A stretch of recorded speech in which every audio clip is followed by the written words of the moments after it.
Hey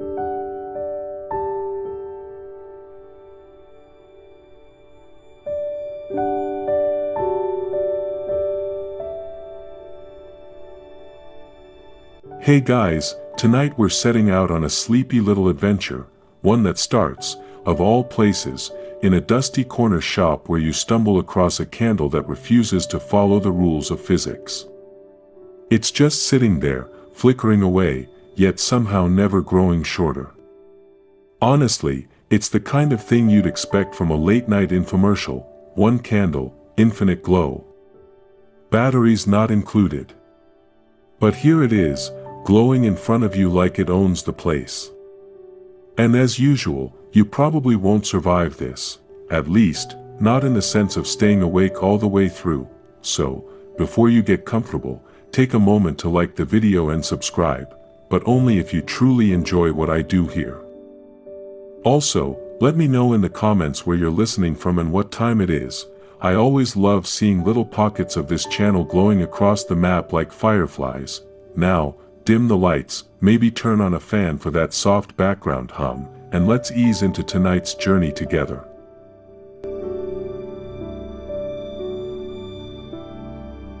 The shop smells faintly of wax, cinnamon, and that vague antique store aroma that makes you wonder if history itself is just old dust. Shelves sag beneath peculiar objects, cracked hourglasses with sand frozen mid-fall, clocks that tick backward, and books that sigh when you touch them. But your eyes fix on that candle. Its flame leans toward you, like it's inviting conversation. You can almost hear it mutter, "Well, are you just going to stare?" The flame doesn't sputter, doesn't shrink. Folklorists would say eternal candles are symbols of hope, or of a soul's endurance. In medieval Europe, pilgrims used to carry lanterns for weeks, praying the flame would guide them. Some even claimed that a lamp kept burning in a church could guard an entire town from misfortune. The quirky tidbit: there's a Roman legend that in the Temple of Venus, a flame supposedly burned for centuries, until, of course, someone forgot to refill the oil. So maybe it wasn't quite eternal. And scholars? They're still arguing. Was the ever-burning lamp a metaphor for divine presence, or did ancient priests just get really good at refilling fuel without anyone noticing? The debate's as endless as the candle before you. You reach out, fingertips brushing the wax. It's warm, yes, but not hot, like touching a sunbeam on a window. No wax drips, no wick shortens. The flame seems almost alive, like it knows you're watching. You feel ridiculous, but you mutter, "Okay, fine." You win. That's when the shop itself groans, as though your acknowledgement has flipped a hidden switch. A door at the back creaks open, a door you'd swear wasn't there a moment ago. Beyond it, a trail of trees, green and endless, stretching into an enchanted forest that shouldn't exist on the other side of a storefront. You tuck the candle carefully into your hand, realizing its glow is not just light, but guidance. Like a GPS that doesn't annoy you with recalculating. You step through the doorway, into air that smells of pine, moss, and distant rain. The forest greets you with quiet. Leaves whisper above, though there's no breeze.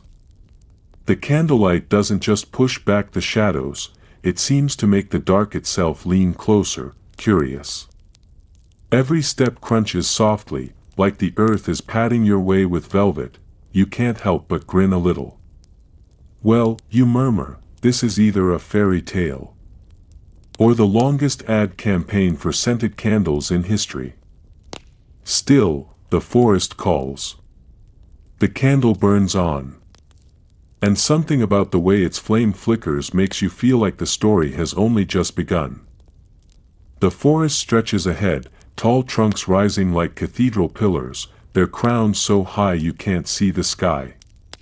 You walk slowly, letting the candle's glow ripple across bark and moss. The flame doesn't behave like ordinary fire, it leans forward, as though it's eager to show you the way, like a dog tugging on a leash. You mumble, all right, don't rush me," and immediately feel a little silly for arguing with fire. Still, the flame flickers back at you as if it heard. Your steps sink gently into the soft ground, each footfall padded with layers of pine needles. The air is cooler here, threaded with the earthy scent of damp soil and mushrooms hiding in the undergrowth. Every few seconds, you hear a drip of water echoing from somewhere unseen. If you didn't know better, you'd swear the forest itself was alive and waiting. In folklore, forests always held that dual charm of fear and fascination. Medieval storytellers spun countless tales of enchanted woods, places where heroes lost their way, or where clever children stumbled into cottages made of gingerbread. Forests were never just backdrops, they were characters. There's even a theory that ancient Europeans believed the woods were portals to other realms, thresholds where the everyday world blurred into the magical. And here's a quirky tidbit for you. In Slavic folklore, wandering into a forest without proper respect might annoy Leshy, the mischievous woodland spirit. Leshy could shrink himself to the size of a blade of grass or grow taller than the tallest fir. Folklorists still debate whether he was meant to protect travelers or trick them into walking in circles forever. Honestly, sounds a bit like asking for directions from a GPS with bad reception. The candle guides you deeper, until the trees press closer. Their bark looks etched with faint lines, no, not lines, but carvings. Names, symbols, maybe even maps. Some are fresh, as though left only yesterday, while others look so old they might belong to forgotten languages. You wonder if travelers like you, clutching their own strange lights, passed through here long ago. The deeper you go, the more the silence feels intentional. You start to notice small things, the rustle of a squirrel overhead, the faint scratch of beetles working through bark, the distant tap-tap-tap of a woodpecker drilling for its midnight snack. All sounds that assure you the forest is alive, though it seems reluctant to reveal itself too boldly. And then, you see it. Ahead, the candlelight bends towards something unusual, a narrow archway of roots, thick and twisted, growing out of the ground to form a natural door. It looks both welcoming and ominous, like a grandmother's hug that might also hide a prank. You duck under the arch, and at once the air changes. The ground here glows faintly, dotted with mushrooms that shine in blue and green, as though the forest decided to string up its own fairy lights. Their glow doesn't compete with your candle, it complements it, like backup singers harmonizing with a lead. A thought drifts through your mind, maybe the forest has been waiting for this flame. Maybe it has something to show you. Something only a light that never burns out can reveal. Still, the skeptical part of you whispers, or maybe this is how people end up in fairy tales where they spend 7 years dancing with elves and wake up to find their taxes overdue. You laugh softly, the sound carried by the trees. The flame flickers brighter in response, as though amused by your humor. And so, you press on, deeper into the forest, trusting the glow to guide you further into mystery. The arch of roots settles behind you like a door closing, though no sound marks its passing. You're in deeper now, where the trees stand older, thicker, and closer together, their bark ridged like the wrinkles of ancient faces. The candle's glow bends and stretches, painting moving shadows across trunks until it looks like the forest itself is leaning in, eavesdropping. At first, you think the breeze is stirring the leaves. But then you notice the air is still. The sound isn't wind at all, it's whispering.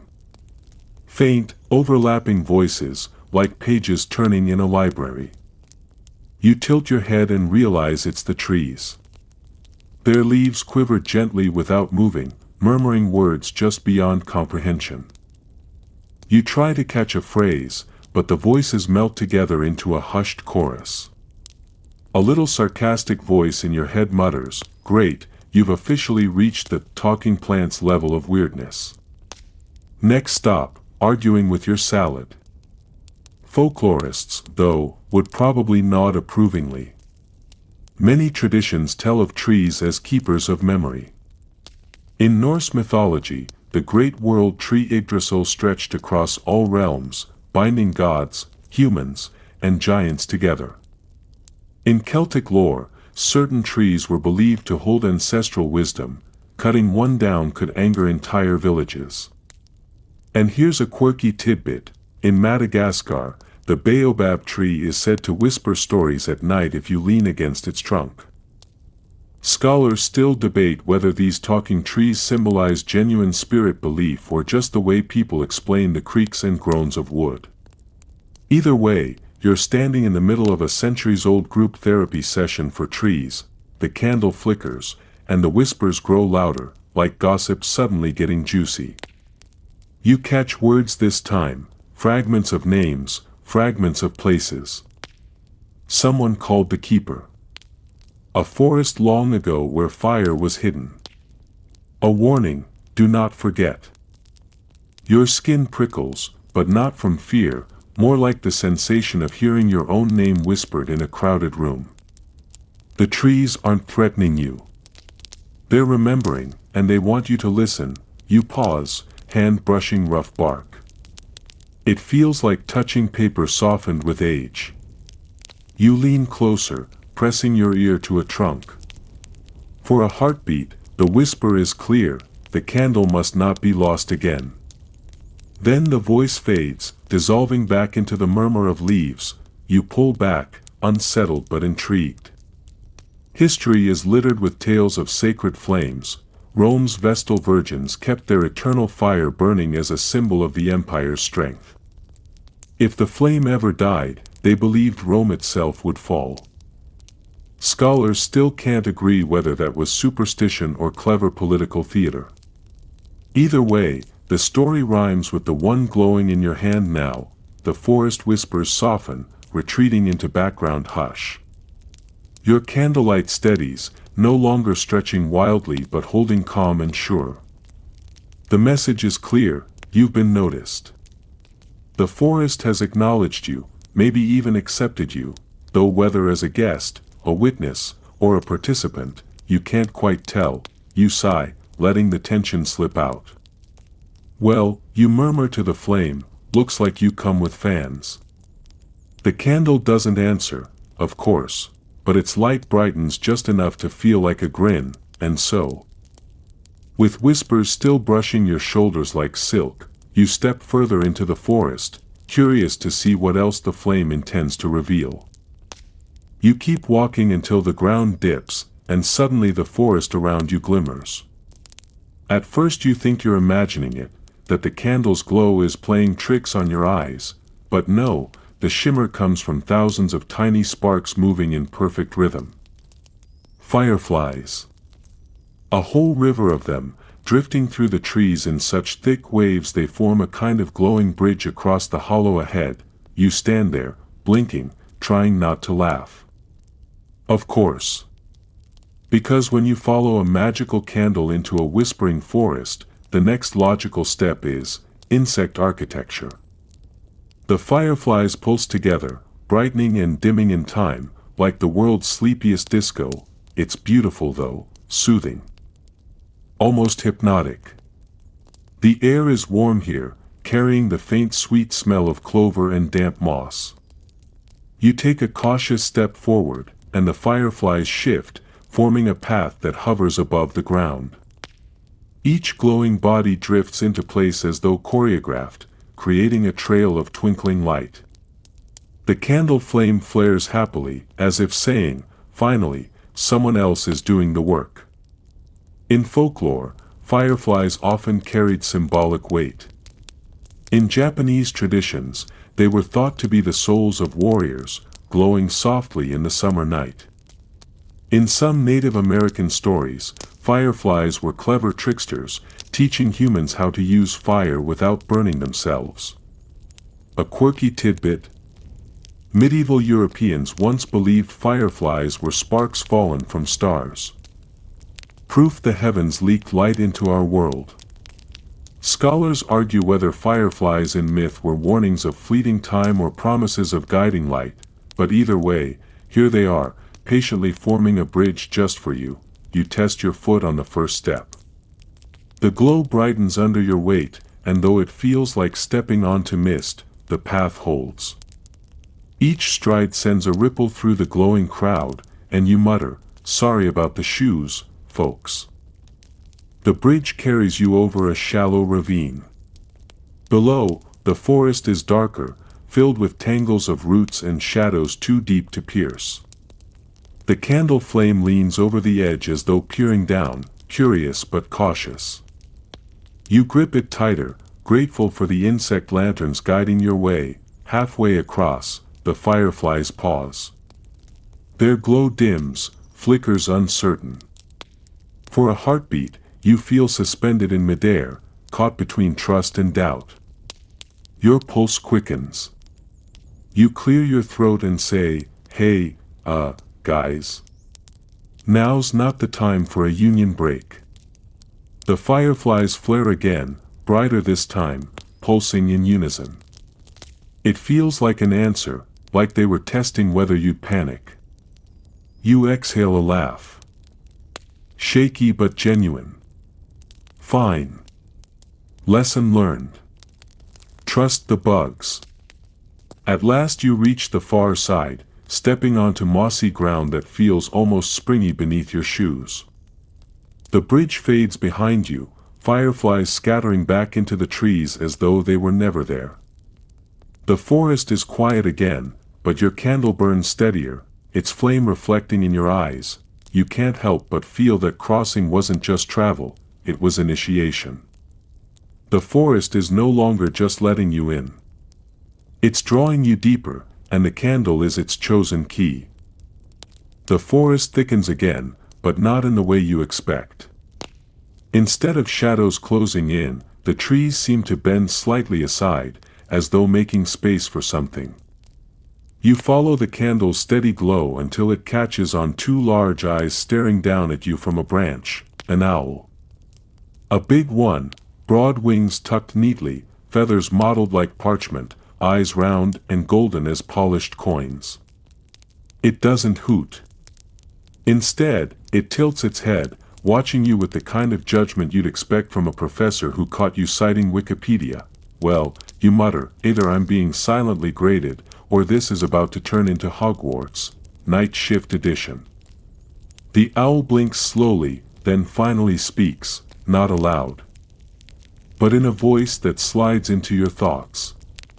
Calm, slightly raspy, like an old librarian who's been up too many nights with dusty scrolls, you carry the flame. Do you know what it means? You stammer something non-committal, which, to be fair, is also what you do when your dentist asks if you floss regularly. The owl gives you a long, unimpressed stare. Owls in mythology have always been heavyweights of wisdom. The ancient Greeks revered them as companions of Athena, goddess of wisdom. Spotting an owl near a battlefield was taken as a good omen. Yet not all cultures saw them kindly. In some African traditions, owls were believed to harbor the voices of ancestors, while in parts of Europe, they were viewed with suspicion, their night calls linked to ill fortune. The quirky tidbit.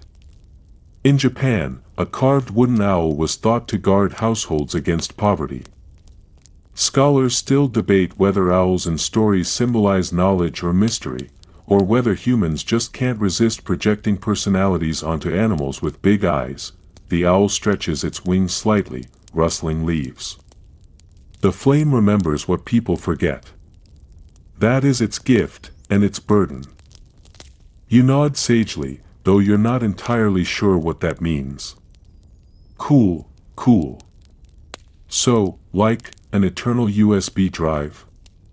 The owl ignores your sarcasm, which is probably for the best. It leans closer, feathers brushing bark. Listen to the forest. It remembers. You must remember too. And then, without ceremony, it hoots once, loud enough to echo, and takes off. Its wings slice silently through the air, vanishing into the canopy as if it were never there. You're left blinking in the candlelight, wondering if you just got a pop quiz and failed, but something lingers, a sense of being measured, like the owl was less a guide and more an examiner. You don't feel rejected, exactly, more like you've passed level 1 of a game. But with only a C-, the candlelight flares briefly, steadying you. You chuckle. Fine, fine. Onward before the midterm exam. And with that, you keep walking, owl echo still ringing faintly, the forest bending toward your flame as if it's ready to test you again. The path narrows, twisting between gnarled trunks until the trees open into a clearing. At first, you think it's empty. Then you notice the outlines of houses, low, crooked shapes built from timber and stone, roofs sagging like tired shoulders. A village, tucked deep into the forest, but eerily silent. No smoke curls from chimneys, no footsteps scuff the dirt paths. You raise the candle higher. Its glow spills across doorframes, each one carved with symbols, spirals, stars, runes you can't quite read. Curtains hang inside windows, but when you glance closer, they ripple as if someone just stepped aside. The feeling is unmistakable, you're being watched, but nobody wants to admit it. Great, you mutter under your breath, it's like walking into the medieval version of a neighborhood where everyone spies through their blinds. Folklore is filled with lost or sleeping villages. In German tales, there's the story of Hamelin, where children vanished after following a mysterious piper. In Irish legend, villages sometimes disappeared into fairy mounds, reappearing centuries later as ruins. And here's a quirky tidbit, in parts of Eastern Europe, people once believed entire towns could be placed under enchantment if a powerful object was stolen, candles, bells, or even millstones. Scholars still debate whether these stories reflected real disasters, plague, famine, abandonment, or if they were metaphors for memory fading away. You walk further, and your footsteps echo strangely, like sound itself doesn't want to linger here. A well stands at the center of the square, its bucket still dangling as if someone dropped it mid-use. You peek inside a house. The hearth is cold, though logs sit stacked, unburned. A chair rests pulled out from a table. Someone was here, everyone was here, but they've simply forgotten themselves. The candle trembles, flame leaning toward the well. You shuffle closer, peer into the darkness. Instead of water, the well's depths shimmer faintly, reflecting not your face but the flicker of countless other candles. Each burns steadily, unmelting, unyielding. For a moment you feel dizzy, as though staring into memory itself. Behind you, there's a faint scuff of feet. You whirl, candle raised, but the street is empty. Still, you swear you caught a glimpse of movement, a shadow slipping behind a doorway, too quick to catch. You clear your throat. Right.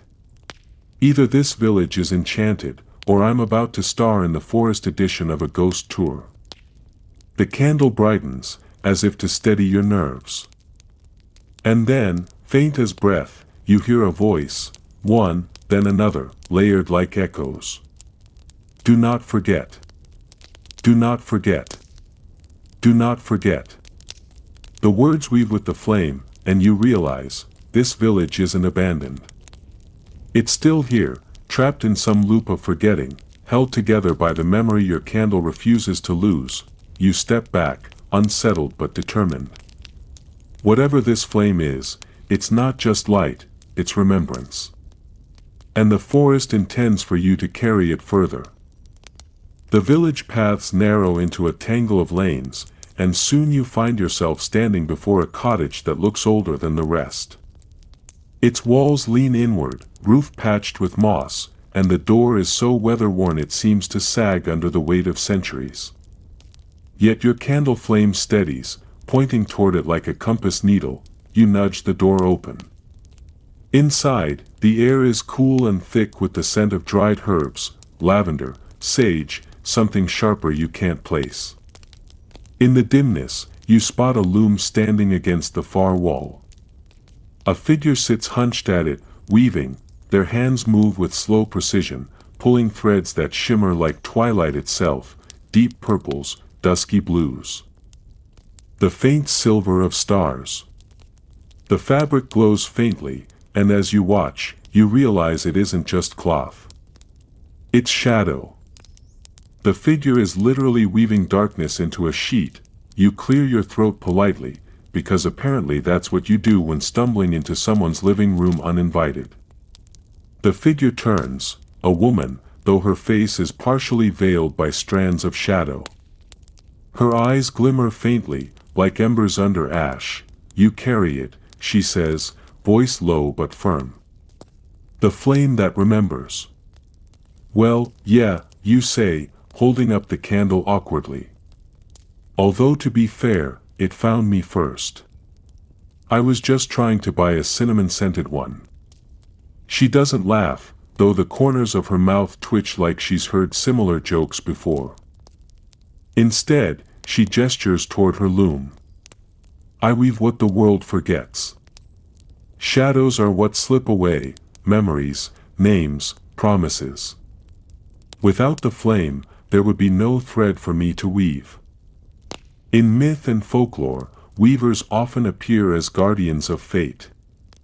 The Greeks had the Moirai, the Fates, who spun, measured, and cut the threads of life. In Norse legend, the Norns sat by Yggdrasil, carving runes into its trunk and shaping destiny. A quirky tidbit. In some West African stories, spiders are the great weavers, their webs seen as cosmic patterns. Scholars still argue, do weavers in myth preserve destiny, or merely reflect it? The woman's hands pause on the loom. She studies you. The forest tests all who carry the flame. It is not enough to hold light, you must choose what to do with what it reveals. You shift uncomfortably. Right. No pressure. Just eternal responsibility and shadow textiles. Her smile sharpens slightly. Sarcasm is armor. But the forest sees through armor. She plucks a thread from the loom, holding it out. It's soft in your fingers, weightless, yet it feels like holding a half-forgotten dream. "Take it," she says. "It will remind you when you forget." You slip the thread into your pocket, heart thudding. The candle's flame bows briefly toward her loom, like a student acknowledging a teacher.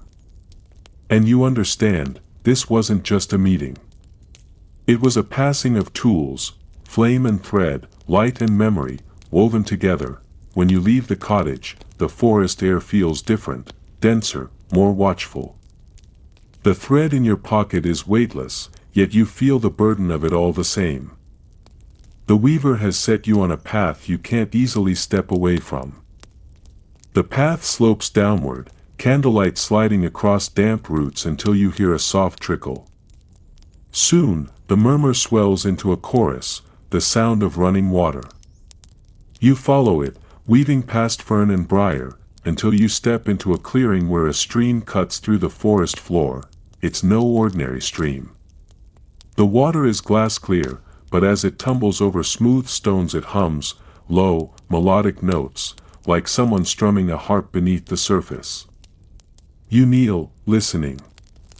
The tones rise and fall, weaving into something that almost resembles a song. You chuckle quietly. Of course. A singing stream. Because apparently the forest couldn't just settle for a babbling brook, it had to audition for a talent show. You trail your fingers through the water.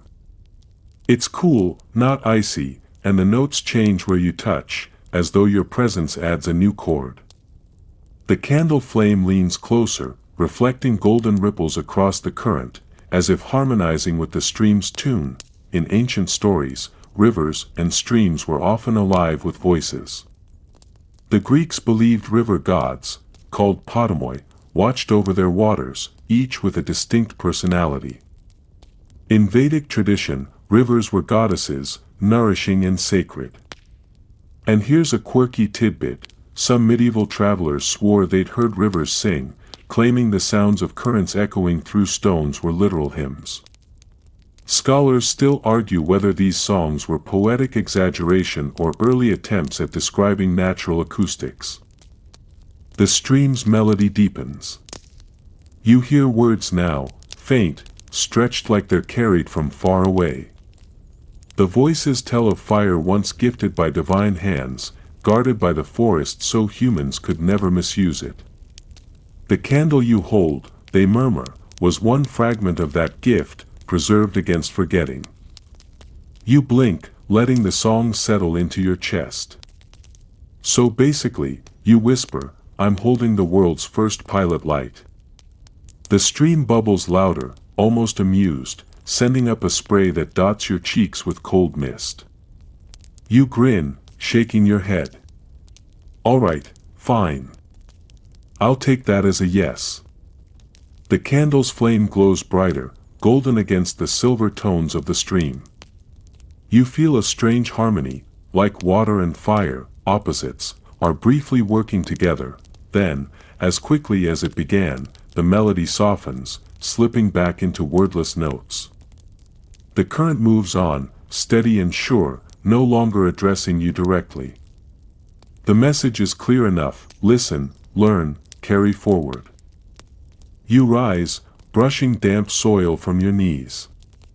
The forest around you hums faintly in response, as if the trees themselves had overheard the stream's song and are quietly nodding in agreement. The flame sways forward, pointing you toward the deeper wood. Whatever test waits next, you know now that the forest doesn't just speak, it sings, reminding anyone who listens that memory flows like water, steady and endless. The candle's flame sways ahead as you push onward, your steps muffled by moss so thick it feels like walking on a faded carpet in an old library. The forest grows quieter, though not in an ominous way, more like it's holding its breath, waiting.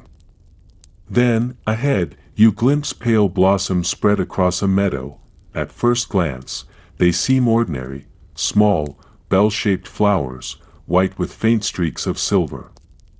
But when you step closer, you notice they tremble softly though there's no wind. And then, a sound.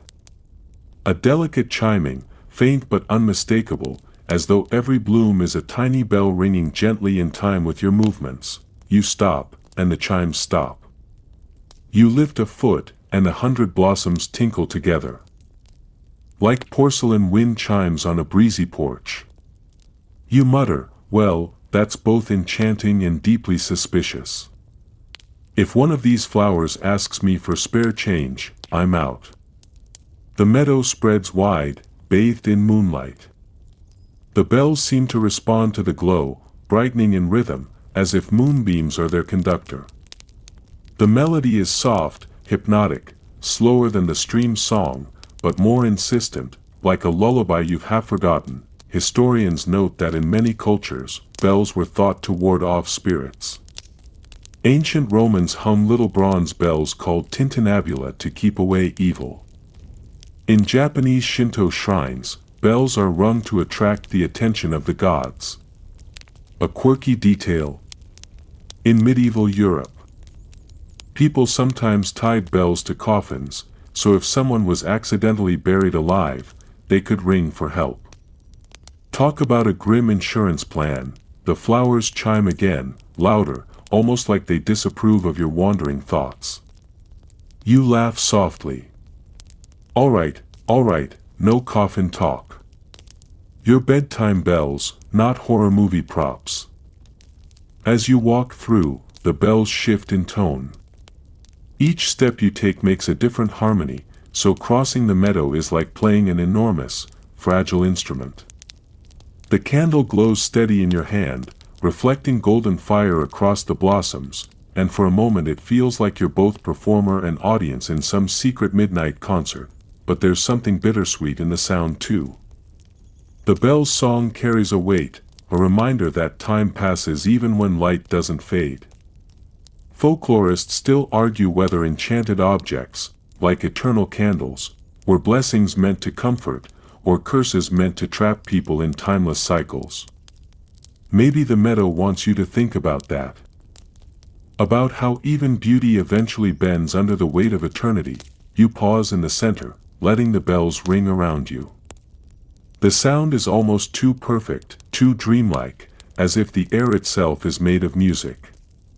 You close your eyes, sway a little, and for a second you're convinced you could fall asleep right here, curled in the grass, cradled by sound, but then the candle flame flickers, tugging forward. The bells hush, still trembling, but silent, like they've said what they needed to say. You breathe out slowly and step toward the far edge, the sound fading behind you, replaced once again by the whisper of forest leaves, and as you glance back, you realize the bells weren't ringing randomly at all, they'd been counting your steps. Marking time in their own gentle way. Proof, maybe, that even in a place where light doesn't burn out, time still insists on being heard. The forest seems denser again, branches knotted overhead like the rafters of some ancient cathedral. The candle's flame paints its steady glow, and you find yourself humming a faint echo of the bellflower's song. But then you hear something new, footsteps, soft but unmistakable.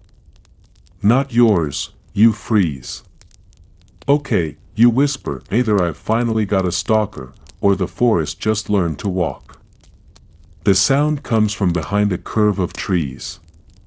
Slowly, a figure steps into view. Not a monster. Not a knight. A woman.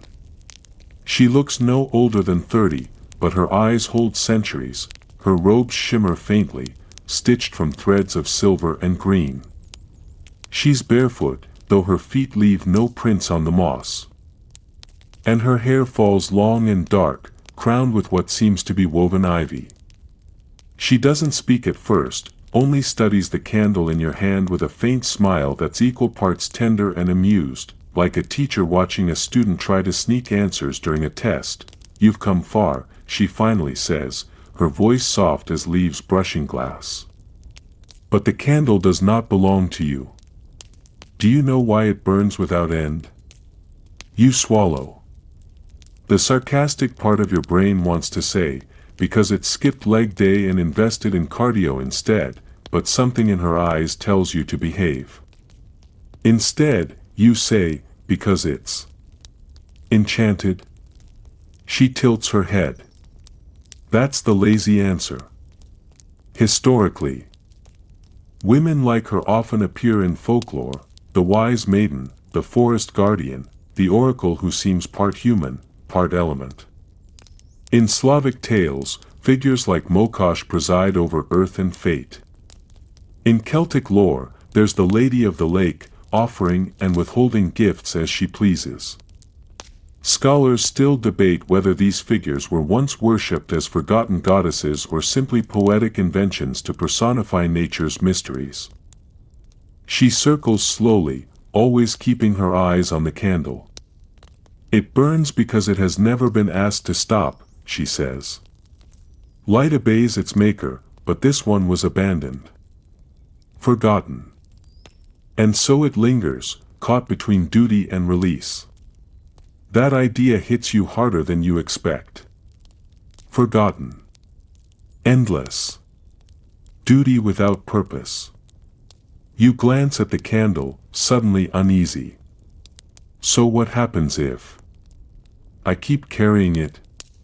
She smiles again, though this time there's a shadow in it. Then it will keep burning. But the longer you carry, the more you bind yourself to its silence. You frown.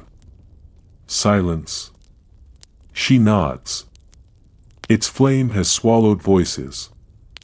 Every soul who tried to own it left pieces of themselves behind.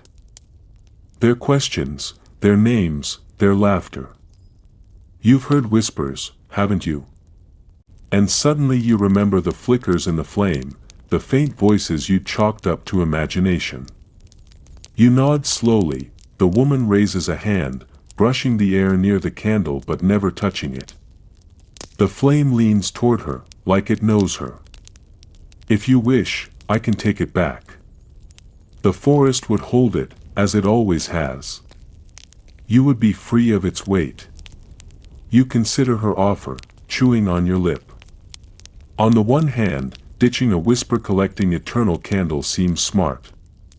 On the other hand, you've made it this far, and let's be honest, when's the last time you got offered magical responsibility that didn't involve hidden credit card fees? The woman tilts her head again. Or, she says softly, you may keep walking. The choice is yours. But know that whichever path you choose will echo longer than you expect. Then, like mist dissolving in sun, she fades. One blink, and she's gone, just the forest again, the steady candle in your grip, and your own heartbeat suddenly loud in your ears. You exhale, shaky, and mutter, yep. Totally fine. Just casually carrying a soul-eating eternal flame through a haunted forest. No big deal. The candle flickers once more, steady as always, urging you onward. The forest grows quieter after the woman's disappearance. Too quiet. Not the cozy kind of quiet, like a blanket fort on a rainy afternoon, but the suspenseful, something is definitely watching me kind. The candle's flame glows stronger than ever, painting long shadows that sway like puppets with broken strings. You walk, and the ground begins to slope upward. Roots twist under your boots like veins, and the air gets thinner, cooler. Somewhere above, you hear the rush of water, a river, or maybe a waterfall. The candlelight catches on slick stone as you climb, until finally you reach a ledge. Below spreads a deep valley, carpeted in mist. At the far end rises a cliff with something carved into its face, a door. A massive one, arched and ancient, etched with symbols you can't quite recognize. The candle trembles slightly in your hand, as though it remembers this place. You sit on a rock, catching your breath. Okay, so either I've reached the magical grand finale, or this is just a really fancy bathroom door for giants. Folklore often places enchanted doors in cliffs or hillsides. Celtic myths speak of fairy mounds, entrances to the otherworld hidden in grassy hills. Norse tales describe stone doors that open only on midsummer nights. Scholars still argue whether such myths symbolized literal hidden places, or if they were poetic metaphors for death, sleep, or altered states of consciousness. Whatever the truth, you're now standing in front of something straight out of their arguments. You approach. The door has no handle, no visible lock, but it feels alive. Your free hand hovers near its surface, and warmth radiates from the stone, like sun trapped inside. The symbols etched across it pulse faintly, almost in rhythm with your heartbeat. The candle flares brighter, and for a moment, one of the carvings seems to shimmer, a shape like an open eye. You blink. The eye blinks back. Cool, you mutter. Doors that look back at you. Exactly what I needed to feel safe. You try speaking aloud. Hello. Do I knock? Or is this one of those, say the secret password, situations? No answer. Just the faint hum, almost like the sound of bees buzzing inside the stone. Then, from the mist below, a low voice rumbles, not yet. You spin around. But there's no one there, only the valley, the mist, and the strange echo of that word, not yet. It reminds you of a lesser-known legend tied to the Greek myth of Prometheus. Everyone knows he stole fire for humanity, but fewer remember the whispers of a second flame, a hidden one, said to burn forever, kept locked away in the earth until someone worthy found it. Historians still debate whether this was just a later invention, a way to explain natural eternal flames, like those that burn on oil seeps, or if it carried ritual significance. Either way, Standing here, with a flame that never dies in your hand, you feel like you've stumbled into that forgotten footnote. The door hums louder. The candle flickers, and the flame leans toward the carved, like it's being pulled. You take a step closer, then hesitate. Do you press the candle to the door? Do you wait? Do you just, I don't know, yeet it off the cliff and call it a night? The silence of the forest seems to lean in, listening for your choice. You exhale slowly. Right. No pressure. Just casually deciding whether to unlock an ancient magical door that may or may not lead to humanity's eternal doom. Totally chill. The candle's flame steadies, unwavering. It's almost as if it's waiting for you to act. The hum in the stone seems to sync with your heartbeat. Every thump in your chest reverberates back, like the door is drumming along with you. The candle's flame leans harder toward the carvings, bending as though magnetized. It's not flickering anymore, it's pulling. You inch forward. The closer you get, the stronger the warmth becomes, until it feels less like stone and more like the hood of a car left in the sun. The carved eye widens, or maybe you're just imagining that part. Hard to tell when your main source of courage is a magical birthday candle with a superiority complex.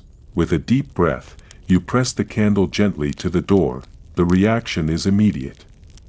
A wave of light surges through the carvings, racing in all directions until the entire arch blazes like molten gold.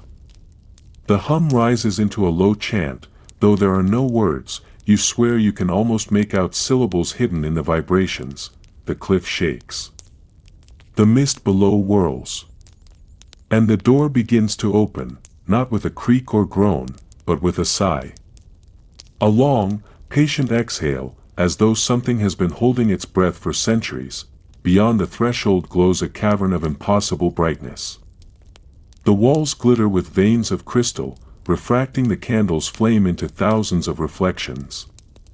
The light is soft, not blinding, like a sunrise seen through silk curtains. And right at the center of it all is a pedestal. On it burns a second flame. This one is different. Larger. Golden. A fire that should devour its wick in seconds, yet remains steady, eternal. The sight makes the hairs on your arms stand up. You step through. Mythologically, the idea of an eternal flame runs deep.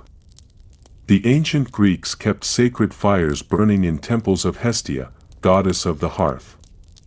Rome had the Vestal Virgins guarding theirs, 6 women sworn to keep the flame alive under penalty of, well, being buried alive if they failed.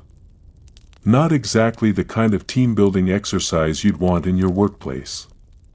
Scholars today still argue whether these flames were symbolic or literal. Was it about maintaining divine order, or just making sure the temple didn't feel like a drafty Airbnb? But this flame before you, it doesn't feel symbolic. It feels alive. The candle in your hand flickers, almost bowing toward its sibling on the pedestal. You take another step forward, half whispering, half joking. Great. So my candle brought me to meet its cooler older brother. Hope there's no awkward family drama. You feel an odd temptation to merge them, to place your little flame against the eternal one. The thought makes your pulse quicken, though you're not sure if it's excitement or dread. That's when the voice returns. Louder now, closer, not yet. It vibrates through the cavern walls, rattling the crystals like tiny chimes. You spin, but again, there's no figure. Just the echo, and then another sound, a faint laugh, low and knowing. You freeze. The flame on the pedestal flares higher for a moment, then steadies. The candle in your hand burns calmly, like it's waiting for you to understand something you don't. Folklorists can't agree on what these voices represent in old myths. Some say they're guardians, beings who prevent mortals from claiming divine power too soon. Others argue they're echoes of the land itself, the voice of the earth warning intruders. And then there's a fringe camp who claim it's just the human brain trying to make sense of caves echoing like cheap karaoke bars. Still, when you hear the laugh again, closer this time, you're not thinking about acoustics. Your grip tightens on the candle. Okay, you whisper, whoever's narrating my life, please pick a lane. Either you're helping me, or you're here to mess with me. The cavern doesn't answer. It just glows, waiting, and for the first time, you feel like maybe the waiting isn't just about the candle, it's about you. The cavern breathes. At least, that's what it feels like. The air swells gently against your skin, then pulls back, like the entire space is inhaling and exhaling around you. The eternal flame on the pedestal sways in rhythm, a golden tide caught in its own pulse. Your little candle doesn't flicker in fear, it leans toward the greater fire, patient, insistent, as though it's waited lifetimes for this moment. You take another step forward. The crystals in the walls shimmer with each motion, fracturing the glow into splinters of light. It's like standing inside a disco ball, except without the sticky floor and regretful dance moves. Each shard of reflection multiplies the candle's flame until you're surrounded by an army of tiny fires. All blinking at you like watchful eyes, you reach the pedestal. The larger flame doesn't roar or crackle, it burns with a silence so profound it almost hums. You feel the heat radiating against your palm, though it's not the punishing kind of heat that warns you away. It's more like standing in front of a hearth after walking through a snowstorm. A comfort you didn't know you needed until now. For a long moment, you hesitate. The thought of merging the two flames makes your stomach tighten. What happens if you do it? Will your candle simply be swallowed? Will it vanish? Or will something else entirely occur? Historically, people have always wrestled with that exact question: what happens when mortal fire meets divine flame? In Zoroastrian temples, sacred fires were kept blazing without interruption, tended as the bridge between humanity and the eternal. But some scholars argue those flames weren't just symbolic of eternity, they were dangerous, too. Stories tell of those who drew too close, who thought they could steal or merge with the divine spark, and wound up lost in smoke. Was it myth? Was it warning? Historians still debate whether those flames were about purity, punishment, or simply the ancient world's very aggressive do not touch signs. You lift the candle higher, and then again, the voice. This time it's not distant. It's not echoing. It's right behind you. Do you really think eternity is something you can hold? You whirl around, but there's no one there. Just the cavern, glowing too calmly for the kind of panic now rattling in your chest. The candle trembles in your grip, the laugh returns, soft, almost kind this time. Not mocking, but knowing. Like someone who's seen you hesitate at every decision tonight and finally finds it endearing. Your shoulders drop. You exhale.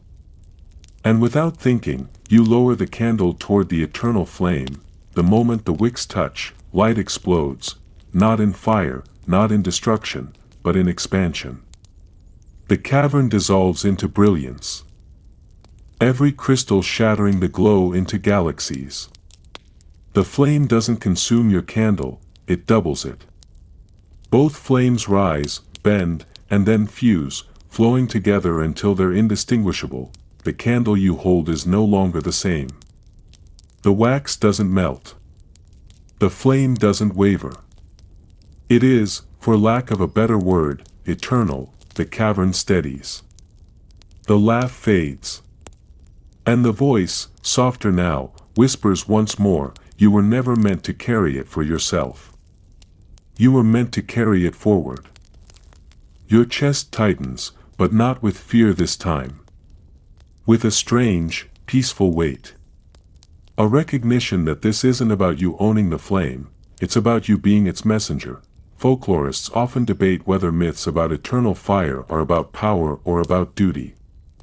Was Prometheus's theft of fire a gift of freedom to humanity, or a curse, binding us to responsibility we never asked for? Even now, scholars can't agree. Maybe that's the point. Maybe fire has always been less about what it can do, and more about what we do with it. The flame steadies in your hand. The cavern falls quiet.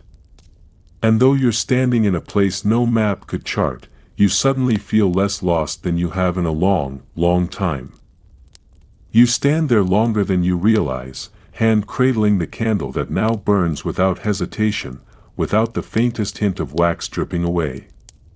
Time doesn't seem to pass in this cavern, it just folds around you, like a blanket that's been waiting on the back of a chair for years.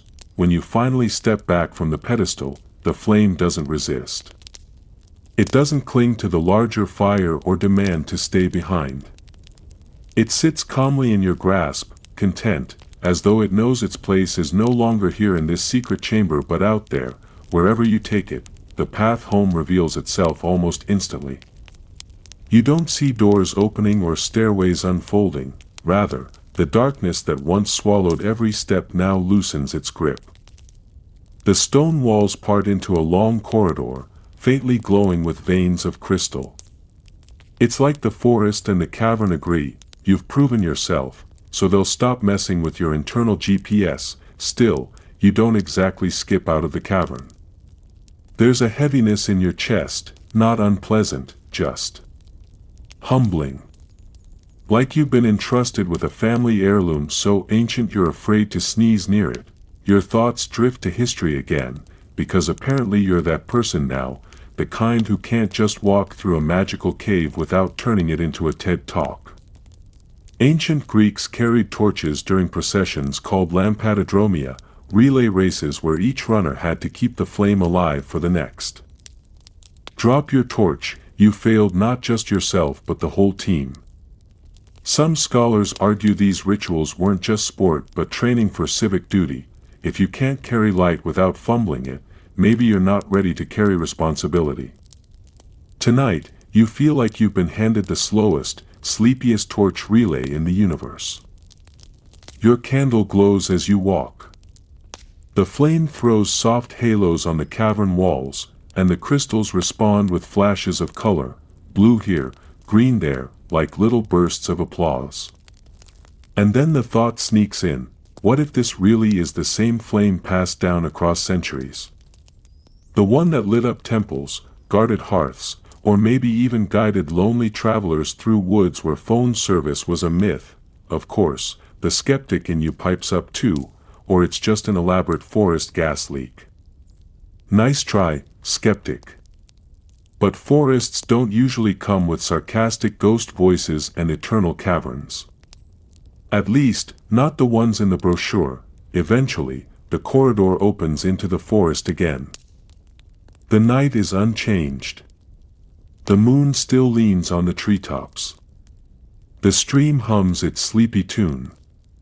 Fireflies blink in their usual Morse code of nonsense. But something has shifted, you can feel it. The forest isn't waiting for you anymore. It's watching you leave, nodding almost politely, like, thanks for visiting. Please don't steal any more magical artifacts on your way out. The candle doesn't burn brighter or dimmer, but you notice animals edging closer as you move along the path. A fox pads silently at the tree line, ears pricked toward you. An owl swivels its head to follow your steps, eyes twin coins in the dark. Even the frogs by the stream hush for a moment as you pass. You remember how ancient people treated fire not as a tool but as a presence. Some cultures believed fire could hear, could judge. In Norse mythology, fire was so alive it was personified, Loki's offspring, unpredictable, mischievous, dangerous. Other traditions saw it as a god's gift, an ancestor's breath, or a companion that warmed but also warned. Folklorists still bicker about whether these views were literal or metaphorical. But as the creatures of the forest pause for you tonight, it doesn't feel like metaphor. It feels like they're acknowledging something in your hand that belongs as much to them as to you. You reach the clearing where your journey began. The stump where you first sat waits quietly, moss cushioning its crown. You lower yourself onto it, and the forest sighs with you. For the first time, you don't feel like an intruder here. You feel like a caretaker who stumbled into a shift they didn't know they'd signed up for. The flame steadies. No smoke rises. No wax drips. Just light, soft, eternal, and absurdly calm in your tired grip, and the voice, because of course it has to have the last word, flickers in your ear one more time. Remember, it's not yours to keep. It's yours to share. You almost laugh. Almost. Because honestly, you were kind of hoping the lesson would be something like congratulations, free pizza for life. But no. Responsibility. Duty. Carry the light forward. Classic bedtime moral. Still, as the breeze brushes your cheek and the candle glows steady in your hand, you realize something. Maybe this is better. Pizza gets cold. Eternal fire doesn't. The clearing feels softer than you remembered. Maybe it's just your body finally loosening after all that wandering, or maybe the forest is rearranging itself to make a proper resting place. Either way, the grass leans gently beneath you, the air smells faintly of cedar and rain, and the candlelight stretches across the ground like a pale golden blanket. You settle the candle carefully on the stump. The flame doesn't shrink or gutter, it just sits there, a tiny, stubborn sunrise refusing to bow to night. Watching it, you realize how rarely you sit in silence anymore. At home, there's always something buzzing: phones, refrigerators, traffic, the neighbor's eternally confused dog. Here, there's only stillness stitched with small sounds, an owl lowing far off, a branch sighing, your own breath sinking with the trees. The weight of the night wraps around you. The flame isn't a distraction now but a companion, the way a fireplace can make a whole room feel less lonely. You think of how humans first gathered around fire, not for cooking, not even for survival, but for comfort. Archaeologists point out that once people learned to keep fire, they also started telling stories by it. The theory goes, firelight extended the day, and with those extra hours came myths, jokes, memories, essentially, the birth of culture. Maybe that's why we still stare into flames the way cats stare at lasers. It's hardwired. The candlelight flickers, and you imagine it as a little storyteller itself. A narrator with no words, only the dance of shadows on the stump, the trees, your open palms. Every tilt of the flame is a sentence. Every sway is a pause. If you lean into it, you can almost hear the cadence of a tale unfolding. Once upon a time, there was a wanderer who found themselves in a forest that wasn't quite real. You let your eyes half close, the story in the flame carrying you. In that hazy half-dream, the flame becomes a traveler too, stepping lightly through ages, passing from torch to hearth, from lantern to candle, from lighthouse beacon to electric bulb. You see it in ancient temples where priests guarded it against storms. You see it in tiny mud homes, where children warmed their hands before bed. You see it in great voyages, when sailors kept lanterns lit so they wouldn't lose one another in fog. And now, here it is, absurdly perched on a mossy stump in the middle of your night walk. A thought drifts through, Featherlight, you're not the end of this flame story. Just a comma in its sentence. The animals seem to agree. That fox you spotted earlier reappears, padding closer until it perches a polite distance away, curling into a small russet coil. Its eyes glint like a second candle flame, watching without judgment. The owl swoops lower too, settling on a nearby branch, feathers puffed against the night chill. For a moment, You feel like a character in one of those myths where humans and animals shared not just the land but the language of trust. The voice doesn't come back, not yet. But you can almost sense it waiting, the way a teacher hangs back while you puzzle out an answer. Instead, it's the forest that hums now, weaving you toward drowsiness. The breeze has slowed. Even the frogs by the stream sound hushed, as though they've switched from singing to humming lullabies, and then, inevitably, the candle shifts again. Not brighter. Not dimmer. Just warmer. As though it knows the night is done teaching and is ready to begin soothing.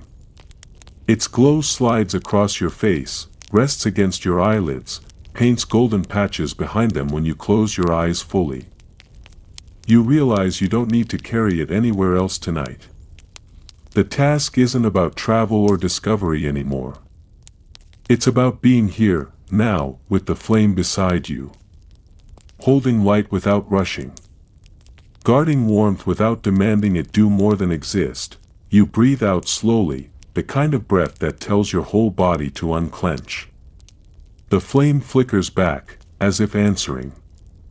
For a brief second, you feel like the two of you are exhaling together, the clearing folds around you like a quilt. The candle burns without faltering.